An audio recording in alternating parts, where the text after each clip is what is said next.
नमस्ते. आपलं अरविंद गणेश दामले चॅनलमध्ये स्वागत आहे. मी अरविंद दामले आपल्यासमोर प्रस्तुत करीत आहे माझ्याच काही रचना. हा आहे ह्या रचनांचा 1056वा भाग. आपल्याला या पसंत पडल्या तर माझ्या अरविंद गणेश दामले चॅनलला सबस्क्राईब करा, लाईक करा, शेअर करा आणि बेल आयकॉन दाबायला विसरू नका. तर माझी पहिली रचना आहे ती अशी: किसी पर सच्चा प्रेम हो तो वो उसको कभी दुखी देखना नहीं चाहता, उस पर कभी इल्ज़ाम नहीं लगाता, उसको धोखा भी नहीं देता और उसका वो प्रेम कभी ख़त्म भी नहीं होता. याच्यानंतर जे दुसरं आहे रचना ती आहे ब्रह्मसूत्रांच्या मधल्या 38व्या भागात पुढच्या अविरोध प्रकरणाचं 5वं आणि एकूणातलं 142वं सूत्र. पण हा उल्लेख आहे तो त्यांच्या त्यांच्या वेगळ्या अमरदेवतांचा आणि संपणाऱ्या शरीरांचा. वेगळे गुण आले की ते संपणं आलंच. कौशितकी म्हणतात की अशा अनेक देवता आहेत आणि त्यांना देखील आपणच जास्त महत्त्वाचं आहोत असं वाटत असतं. पृथ्वी, पाणी, अग्नी, वारा, आकाश, प्रत्येकाला आपणच सर्वात महत्त्वाचे आहोत असं वाटतं. त्या दृष्टीनं त्यांचं महत्त्व सांगणाऱ्या कथा पण आहेत. पण एक कथा अशी आहे की एकदा ते सर्व कोण श्रेष्ठ हे ठरवण्यासाठी प्रजापतीकडे गेले. त्याचं उत्तर मिळण्यासाठी अविरोध प्रकरणातलं हे 6वं आणि एकूणातलं 143वं सूत्र बघूया. पण हे सगळं दिसतं. ब्रह्मांड काही ब्रह्मापासून बनलेलं नाही, कारण ते ब्रह्मासारखं दिसत नाही असं काही वेळा वाटतं. पण हे काही पूर्णपणे खरं नाही. माणसं वेगवेगळी दिसतात आणि संपतात. विंचूही दिसतात आणि संपतात. तसंच बनलेले सगळेच संपतात. आणि हेही खरं की संपणाऱ्या शरीरांच्या पासून त्यांच्याही आधी संपणारे केस, नखं वगैरे बनतात आणि संपतात.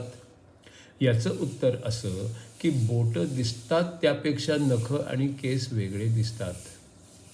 अगदी शेणामध्ये सुद्धा विंचू जगतात. त्याचं कारण असं की काही गुण नखं आणि केस यांच्यामधले शरीरासारखे असतात, पण सगळेच काही नसतात. तसंच ब्रह्माचे सगळे गुण ब्रह्माने बनवलेल्या सगळ्या वस्तूंमध्ये नसतात. काही गुण कशात असतात आणि काही गुण आणखीनच कशात असतात. पण 5 महाभूतांचे गुण अनेक वस्तूंमध्ये दिसतात आणि महाभूतं तर ब्रह्मापासूनच बनलेली असतात. उपनिषदांमध्ये म्हटलेलं आहे की ब्रह्मापासूनच ब्रह्मांड बनलेलं आहे. ब्रह्म तर्काने समजत नाही, पण ज्याला ब्रह्म समजलेलं आहे त्याच्याकडूनच ते कळू शकतं. अनेक ऊर्जा नंतर बनल्या, शक्ती बनल्या, देव बनले आणि मग त्यांचे परिणाम पण दिसले. तर्काला देखील उपनिषदांचं अधिष्ठान पाहिजे, नाहीतर तर्कानेही बुद्धी भ्रष्टच होईल. जागेपण आणि झोप या कशा एकाबरोबरही आत्मा जोडलेला नसतो. कुठल्याच वस्तूबरोबर आत्मा जोडलेला नसतो. काही लोकांचं म्हणणं असं की मूळ असणं असतं आणि त्यापासूनच सगळं बनलेलं असतं. नश्वर आणि अमर असं दोन्ही बनलेलं असतं. आता अविरोध प्रकरणातील 7वं आणि एकूणातलं 144वं सूत्र असं: काहींचं म्हणणं असं की काही असलेलं दिसण्यापूर्वी काहीच नसतं. हे चूक आहे, कारण ते असतं पण आपल्याला असतं हे कळलेलंच नसतं इतकंच. काही विरोधकांचं म्हणणं असं की ब्रह्मही दिसत नाही आणि त्याचे परिणामही दिसत नाहीत आणि ब्रह्मापासून तर सगळंच बनतं. मग जे नाहीच आहे ते त्यातून काहीतरी निघालं कसं? याचं उत्तर असं की सगळं असतं, पण ते आपल्याला कळतंच असं काही नाही. आत्मा आणि ब्रह्मापेक्षा वेगळं असं काहीच नसतं. काही विरोधक म्हणतात की मग जे प्रकट होतं त्याच्यात आवाज वगैरे गुण कुठून येतात, कारण ब्रह्म तर निर्गुण असतं. त्याचं उत्तर असं की आवाज वगैरे ब्रह्मापासून वेगळं असं काही नसतं, त्यातच ते असतं, फक्त ते आत्ता प्रकट झालेलं असतं इतकंच. आता या अविरोध प्रकरणातलं 8वं आणि एकूणातलं 145वं सूत्र बघूया. शंका अशी की जर ब्रह्मापासूनच सगळं बनलं आहे आणि शेवटी ब्रह्मामध्येच जाऊन मिळणार आहे, अगदी ते ब्रह्माचे जसे परिणाम आहेत त्या सकट, तर मग ब्रह्मामध्ये ते सगळे गुण असलेच पाहिजेत. तसे तर ते असताना दिसत नाहीत. शिवाय पुन्हा नवीन काही बनण्यासाठीचे काहीच नियम असलेले दिसत नाहीत. एकदा ब्रह्मात मिसळून गेलं की मग पुन्हा ते का बनतात याचीही काही माहिती नाही.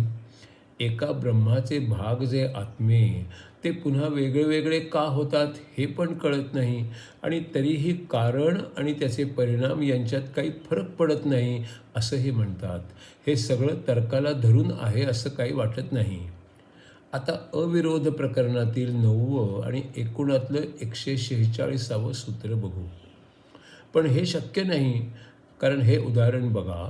वेदांती म्हणतात जर परिणाम मुळात विलीन झाले तर परिणामांचे गुण मुळाला लागतील, हे म्हणणं चुकीचं आहे. मातीचं भांडं जर मातीत ठेवलं आणि माती खराब होत नाही किंवा बदलतही नाही. सोन्याचा दागिना जर वितळवला आणि मूळ शुद्ध सोन्यात मिसळला तर मूळ सोनं काही दागिना बनत नाही. जर परिणामांचे खास गुण टिकले तर ते मिसळणंच शक्य होणार नाही. तसं वाटत असेल तर ते अज्ञान होईल. जर एक स्वप्न पडलं आणि माणूस त्या दुनियेत तेव्हा असला आणि मग जागा झाला आणि मग जागेपणाच्या दुनियेत आला तर तो माणूस काही बदलत नाही. स्वप्न संपलं आणि जागा झाला एवढंच. स्वप्न मात्र नाहीसं होतं. स्वप्न, जागेपण आणि बेशुद्धी याच्यात भास फक्त बदलत असतात. माणूस बदलत नाही. ऋषी गौडपाद म्हणतात, जेव्हा गाढ झोप असते तेव्हा तो अजन्मा एकात्मतेत असतो, ज्याला तुर्यावस्था म्हणतात. जागा झाला की अज्ञान परत येतं. तसंच ब्रह्मातून परत काहीतरी बनू शकतंच. वाघ, सिंह, डुक्कर, कोल्हा, किडा, डास काहीही बनू शकतं. पूर्ण ज्ञान झालं, पूर्ण प्रकाश पडला तर तसं होत नाही. आता अविरोधाच्या 10व्या आणि एकूणातल्या 147वं श्लोक बघूया. लोकांचीच काही ठाम मतं असतात आणि त्यातून त्यांची मुक्ती झालेली नसते, म्हणून हे असं होतं. ते स्वतःच्याच दृष्टिकोनात गुरफटलेले असतात आणि मग वाटू लागतं की जे ज्याच्यात नाही ते त्याच्यातून कसं काय बनणार. त्याचं उत्तर असं की मिसळून जाण्याच्या प्रक्रियेमध्ये गुण नाहीसे होतात. साखर पाण्यात विरघळते आणि मग दिसेनाशी होते, नाहीशी होते, वेगळी ओळखता येत नाही. पण सगळं पाणी जर काढलं, सगळ्या पाण्याची जर वाफ झाली तर साखर पुन्हा प्रकट होऊ शकते. आता अविरोधाचं 11वं आणि एकूणातलं 148वं सूत्र असं. तर्कानेच सगळं काही समजतं असं वाटतं आणि त्याने हे नाही पटत आणि काही दोष दिसलाच तर वेगळ्या पद्धतीने विचार करायला हवा आणि तरीही कधी कधी पटणं चालूच राहतं. म्हणून केवळ तर्काने पटत नाही म्हणून वेदांना खोटं ठरवू नये. माणसाच्या कल्पना आणि विचार यांनाही मर्यादा असते आणि कुठल्याच निर्णयाला येणं अवघड होऊन जातं.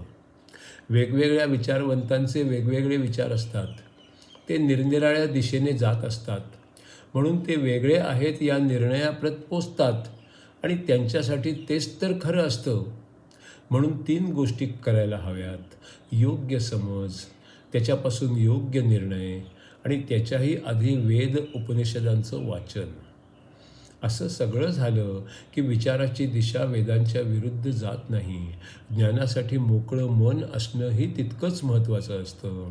निरनिराळ्या विद्वानांना एकत्र आणून चर्चा हा याच्यासाठीच आणखी एक मार्ग असू शकतो.